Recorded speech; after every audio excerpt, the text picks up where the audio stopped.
Hey guys, and welcome to week 4 and technically 5 of building UMBARA and Lego. So if you didn't see, I did have to delay week 4 to this update because I didn't feel like I made enough progress, but luckily I did not have to delay it again. But right now I'm promising that there's going to be no more delay in the series, except for maybe like one time in this summer. Anyways, just like last week, I did get a brickling order in, so let me show you what arrived. So we do just have a small little haul for this week. I did end up purchasing 2 more UMBARAs. Like I said, I wasn't originally going to plan to use any UMBARAs, but if I do build the prison, I'm probably going to need about 3. So this does bring me up to 3. So this will be enough. I got a pretty good deal on these, about $9.50 each shipped. They go for about $12 in Bricklink without shipping. So I thought that was a pretty good deal, which is why I wanted to buy some. So I'm glad I did eventually get these. So I've done a little bit of experimenting in between weeks on this panel. It's not complete yet. I still want to make a few changes to it, but I do have a few details like the ingot piece. Need to make use of the sandwich tiles to get kind of vertical line that's kind of present in this area.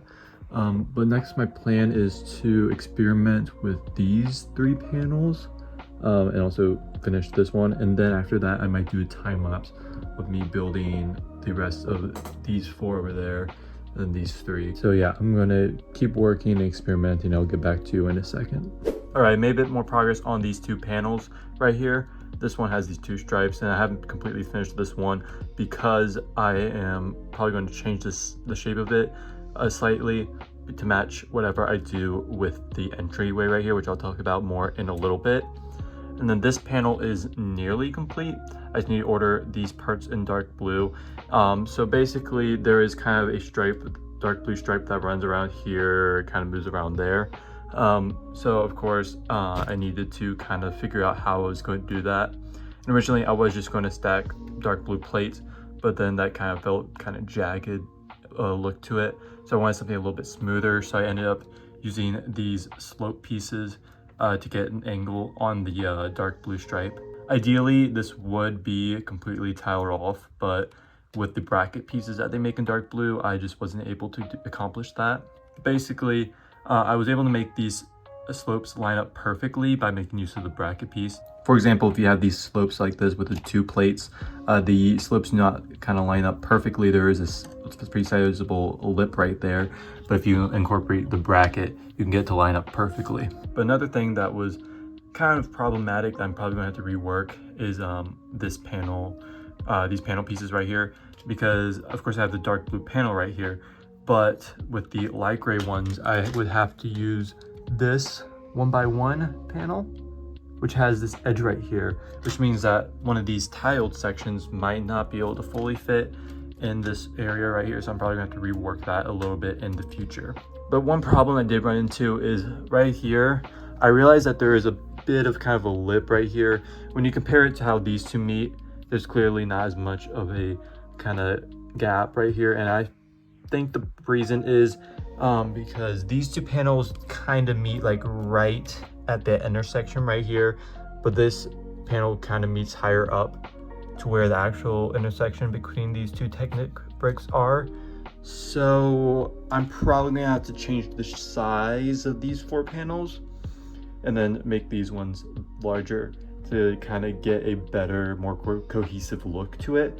But while I procrastinate on working on that, I started working on the entryway. So of course I originally had kind of the design of possibly doing these plates and this arch piece. I ultimately decided that using flex tube like this will be the best design. Now the only thing I had to figure out is kind of what shape I wanted to get and how I will accomplish that shape. Originally I was going to have this kind of set underneath one of these archway pieces, but I didn't like the angle for that. So I think I'm going to do something more on the lines of this to get the exact angle that I want to. So yeah, now I'm just going to keep working on the entryway, experimenting on that, and hopefully trying to get a final product by the end of this update. All right, so I got the basic structure of the entryway down, and I'm pretty happy with how it's turned out. Originally, I was using that archway piece, this one right here. The problem with that was that it wasn't wide enough, so I needed a wider kind of angle, and I made use of these wedge plates instead, which gives it a more of a wider angle to it, which I think looks much better and is more accurate to it. And I have these slopes coming down on the ends. I'm making use of these wedge slopes as well. This is going to be entirely a dark blue kind of line continuing from here all the way across. I just don't have the right pieces. I need to order them. But over here, instead of doing one of these tile panels, I made use of these slopes like I did over here with this intermediate panel. So I did this because I wasn't going to have enough space for one of the tile panels, but I still think it looks pretty good. Like I said, I'm going to continue this dark blue line across. I just need to order the parts. So basically I started off with these 1x3 slopes, curved slopes, and then I moved into the 1x2s. I did have a bracket here to kind of fill this gap that was existing right there. But moving into the doorway of it, you can see that I have these translucent blue plates there. That's to represent these translucent blue lines that run across the entryway of this area right here in the actual building. I'm going to continue some of these plates with the clips in it across. I just need to order more of them. It's a little difficult to see, but I basically just want this to go all the way backwards just to merge it well with the wall. So in terms of the actual door design, you can see that on the top I made use of an arch piece, and you can actually fit a tile in the gap of the archway piece. So that's what I did to kind of get that curve at the top. And then on these sides here, I made use of this piece in light tan that I am going to get in light gray. I just need to order that. So that piece is the inverse of the 1x2 curved slope that I have right there. So I made use of that to get that curved design, and I added a bit of depth with it as well using that arch piece. I have a few translucent light blue details going around that are tried to make as accurate as possible. And then I also have these little lines right here in black, making use of those black grill tiles, adding a little bit more depth as well. One inaccuracy that unfortunately had to happen was that I couldn't get the second rim that overhangs above the door in the actual building.